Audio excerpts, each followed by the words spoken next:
ठरलं तर मग या मालिकेच्या 13 ऑक्टोबरच्या भागामध्ये अर्जुन सांगत असतो, कुसुमताई, सायलीबद्दल माझ्या मनात कोणताही वाईट विचार येणार नाही आणि या सगळ्याची त्यांना खात्री आहे. त्यांना माहिती आहे की मी त्यांच्याबद्दल कोणताही वाईट विचार करू शकत नाही. याच्यावरती आता थोडीशी कुसुमला आपल्या स्वतःच गिल्ट वाटते आणि ती म्हणते, सायली अगं मी फक्त तुला एवढंच सांगायला आले होते की मी निघते आहे, आता स्वतःची काळजी घे. सायली म्हणते, कुसुमताई तू आलीस ना हॉस्पिटलमध्ये, मला इतका आधार वाटला ना. कुसुम म्हणते, तुझ्या या खोट्या नवऱ्याने वेळेवरती कळवलं ना म्हणून मी येऊ शकले, पण मला जेव्हा समजलं तेव्हा खरंच मला इतका धक्का बसला आणि मी धावत पळत येत होते. धावत पळत ज्या वेळेला मी रिक्षा घेऊन तुला भेटायला येत होते ना तेव्हासुद्धा खूप मोठा प्रकार घडला. अगं त्या रिक्षावाल्याला मी घाई करत होते आणि मग त्याने एका बाईला ठोकलं. त्या बाईंना लागलं, त्यांच्या हाताला खूप लागलं होतं. मग मी मलमपट्टी करण्यासाठी त्यांना हॉस्पिटलमध्ये घेऊन आले, पण नंतर मला त्या दिसल्याच नाहीत. कदाचित मलमपट्टी करून त्या गेल्यासुद्धा असतील. आणि खरं सांगू तर त्यांनी चेहरा पूर्णपणे झाकला होता, अर्धाच चेहरा दिसत होता.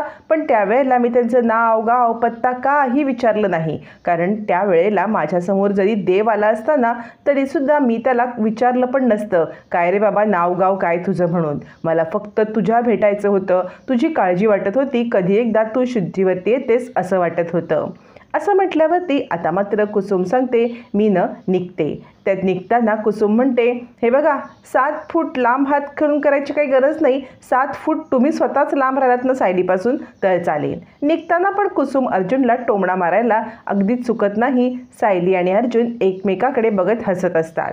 तोपर्यंत इकडे चिडलेला नागराज महिपतीला खाऊ की गिळू असं करत असताना प्रिया म्हणते, मला असं वाटते या महिपतीने खूप मोठा गोंधळ घालून ठेवलेला आहे. एकतर तिला हल्ला करायची गरज नव्हती, पण आत्ता बरं झालं तुम्ही त्याला सुनावलं ते. राकेश म्हणतो, पण महिपती आहे ना त्यांनी साक्षीचं ऐकायला पाहिजे होतं. साक्षी किती समजूतदार मुलगी आहे, तिनं त्याला व्यवस्थित सांगते पण तो काही ऐकतच नाही. नागराज म्हणतो, आता तर साक्षीचं म्हणणं आम्हाला पण पटतंय, कारण सायली आता शुद्धीवर आले आणि अर्जुन गप्प बसणार नाही. तो आता मारेकऱ्यापर्यंत पोचणार, महिपतीपर्यंत पोचून तो आपल्यापर्यंत पण येऊ शकतो. राकेश म्हणतो, नाही नाही मी नाही जेल बिलमध्ये जाणार. प्रिया म्हणते, अरे मूर्खा, वकील आहेस ना वकील, मग जेलमध्ये जायच्या कसल्या गोष्टी करतोयस. असं म्हणत ते आपापसातच एकमेकांना दोष देत आता अर्जुनच्या तावडीतून कसं सुटायचं हा विचार करत असतात. अर्जुनीकडे आता सायलीला झोप लागल्यावरती AC कमी करतो आणि सायलीच्या अंगावरती घालतो आणि तो आता त्याची स्टडी करत बसलेला असतो. तेवढ्यात चैतन्य जोराजोरात दार वाजवायला लागतो. अर्जुन म्हणतो, वेडा आहेस का तू, काय दार वाजवतोयस. चैतन्य म्हणतो, लग्न झालेल्या जोडप्यांच्या रूममध्ये दार वाजवून जावं एवढे बेसिक मॅनर्स आहेत ना मला. अर्जुन म्हणतो, अरे हळू बोल, आत्ता मी AC कमी केलाय आणि त्यांना झोप लागले, काय आहे तुझं. चैतन्य म्हणतो, सॉरी.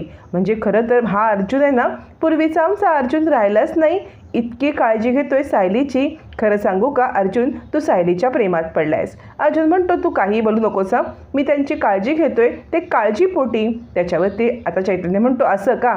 अरे हॉस्पिटलमध्ये तुझी होणारी तगमग, तुझा होणारा राग आणि तुला वाटणारं सायलीबद्दलचं प्रेम आम्ही सगळ्यांनी उघड्या डोळ्यांनी पाहिलेलं आहे. तुला जरी वाटत असलं ना की तू काहीही दाखवत नाही आहेस, आम्हाला लपवतोयस, तरी आम्हाला सगळं कळत होतं. सायलीवरती अटॅक झाला तेव्हा कधीही देवासमोर हात न जोडणारा तू देवासमोर हात जोडून उभा होतास. अक्षरशः तुझी अवस्था आम्हाला बघवत नव्हती. मग याला प्रेम नाही म्हणत तर काय म्हणतात. तू कितीही लपवलंस ना तरी तू सायलीच्या पूर्णपणे प्रेमात पडलेला आहेस.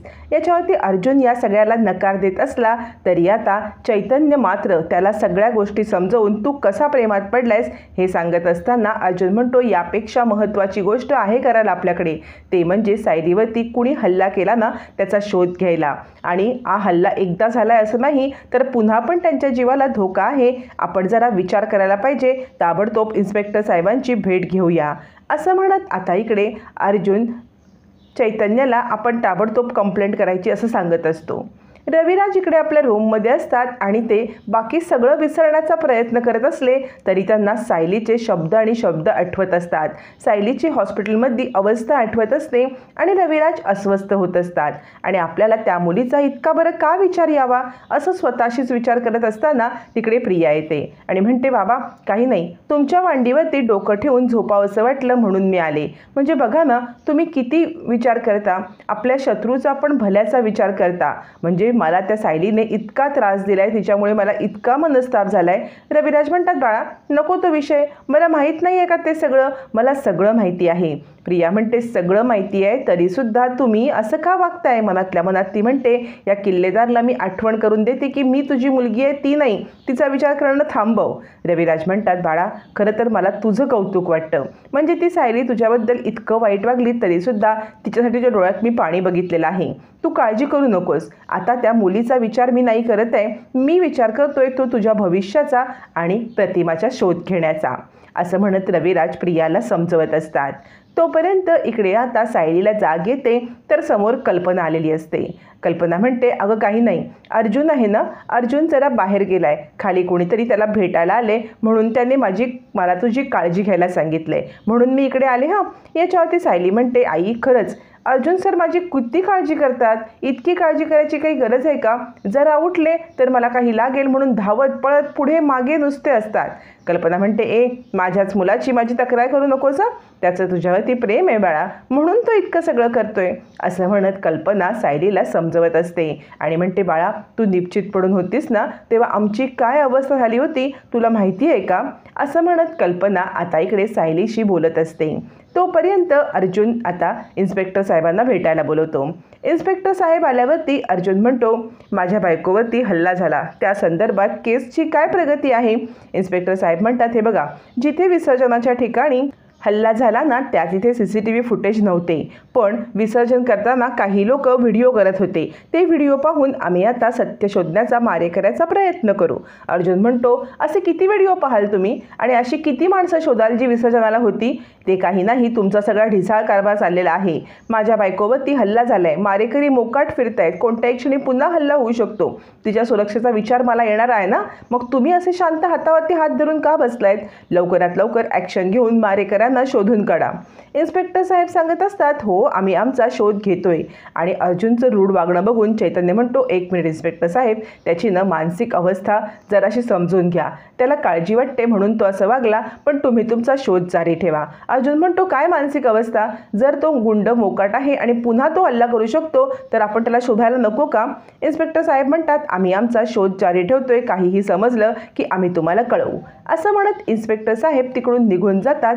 अर्जुन मात्र अस्वस्थ असतो, जोपर्यंत मारेकरी मिळत नाहीत तोपर्यंत त्याच्या जीवाला चैन पडणार नसते. चैतन्य म्हणतो असं वागतात का कोणी त्यांच्याशी, अरे कसा वागतोयस तू. याच्यावरती अर्जुन म्हणतो अरे तो मारेकरी मोकाट असताना मी शांत बसू तरी कसा. इकडे कल्पना सांगत असते सायली अगं तू बेशुद्ध होतीस ना, ब्लड ग्रुप तुला O निगेटिव्ह मिळत नव्हतं, आम्हाला सगळ्यांना खूपच काळजी वाटत होती, पण सांगू का अचानक देवासारखी एक बाई आली आणि तिने तुला ब्लड दिलं. सायली म्हणते काय सांगताय आई, म्हणजे त्या बाईने माझा जीव वाचवला. कल्पना म्हणते हो तर. सायली म्हणते तुम्ही तिचा पत्ता वगैरे घेतला असाल ना, म्हणजे मी तिला बरी झाली की भेटून येईन. कल्पना म्हणते कसला पत्ता, अगं किती मोठा गोंधळ झाला तुला माहिती आहे का, म्हणजे त्या बाई अचानकपणे गायब कुठे झाल्या काही कळलंच नाही, आम्ही त्यांना थँक्स म्हणायला सुद्धा गेलो होतो पण त्या बाई आम्हाला दिसल्याच नाही, असं म्हणत कल्पना घडलेला सगळा प्रकार सांगते. सायली सांगते आई मी तुम्हाला एक गोष्ट सांगू का, तुम्ही मला भेटायला आलात बघा मी शुद्धीवरती आल्यावरती, तेव्हा मी तुम्हाला विचारलं की आई तुम्ही पहिल्यांदा आला होतात का इकडे, तर तुम्ही नाही म्हणालात. खरं सांगू तर मी जेव्हा बेशुद्ध होते नीटसं मला आठवत नाही आहे, पण तेव्हा एक बाई आली होती, माझ्या डोक्यावरती प्रेमाने आपुलकीने हात फिरवला, मी ओळखत नव्हते आणि ती मला सांगत होती तिच्या स्पर्शातून की बाळा उठ शुद्धीवरती ये. आई कदाचित तीच बाई असेल का. कल्पना म्हणते काहीच कळत नाही ग बाळा, ती बाई कुठे गेली का, ती बाई असेल का.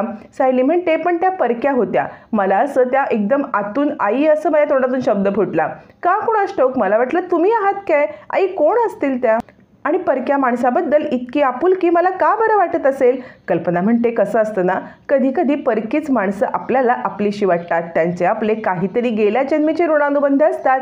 पण कल्पना आणि सायली या दोघींना माहीत नसतं की ती बाई म्हणजे सायलीची आई होती, त्या दोघींचे गेल्या जन्मीचे नाही तर या जन्मीचे ऋणानुबंध असतात. सायली म्हणते खरंच त्या बाईंच्यामुळे आज माझा जीव वाचला, त्या भेटल्या असताना मी त्यांना आभार नक्कीच मानले असते, असं म्हणत सायली आणि कल्पना दोघीजणी बोलत असतात. आणि त्याच वेळेला अर्जुन तिकडे येतो. अर्जुन हे सगळं ऐकतो आणि तो विचार करत असतो कोण होत्या त्या बाई, खरंच काही कळायलाच मार्ग नाही. आणि आता अर्जुन सायलीचे मारेकरी शोधण्याच्या मिशनवरती निघालेला असतो। त्यावेळेला सायली म्हणत असते, आई खरंच तुम्ही सगळेजण माझ्यासाठी किती करता, म्हणजे मी तुमची कुणीही लागत नाही तरीसुद्धा तुम्ही माझ्यासाठी किती करता। आता कुणीही लागत नाही म्हटल्यावर ती प्रतिमा म्हणते, काय म्हटलीस, कुणीही लागत नाही। आणि तितक्यात अर्जुन येतो। अर्जुन पण हे वाक्य ऐकतो आणि विचार करतो, या मिसेस गडबड घोटाळांनी पुन्हा गडबड घोटाळा केलाच। आता अर्जुन आणि सायली दुसऱ्या दिवशी जेव्हा उठतात तेव्हा अर्जुन पाहतो तर सायली बाजूला नसते। मग अर्जुन खूप पॅनिक होतो आणि सायली कुठे आहात तुम्ही, तो वॉशरूम पाहतो, खाली येतो, किचनमध्ये पाहतो, पण सायली कुठेच नसते। मग अश्विन म्हणतो, थांब दादा मी लॉनमध्ये पाहतो। अश्विन बाहेर पाहायला जातो पण सायली कुठेच नाही, म्हणून अर्जुन पॅनिक झालेला असतो। मग पूर्णाजी खाली येते पण आता कुठेच सायली दिसत नाही। अर्जुन विचार करतो, ह्या गेल्या कुठे, कुणालाही न सांगता ह्या अचानक गेल्या कुठे, यांची तब्येत बरी नाही आहे। सगळ्यांना चिंता वाटते, एकतर आधीच हल्ला, त्यात सायली गायब, नक्की गेली कुठे। अश्विन म्हणतो, दादा त्या लॉनमध्ये पण नाही आहेत। आता अर्जुनची चिंता वाढते, आता सायली खरंच कुठे गेली असेल आणि घरच्यांची सगळ्यांची चिंता आता खूपच वाढलेली असते। सायली भेटून आता कुठे गेली होती हा एक्सप्लेनेशन केल्यावरती अर्जुन काय उत्तर देणार हे येणाऱ्या भागातच कळणार आहे।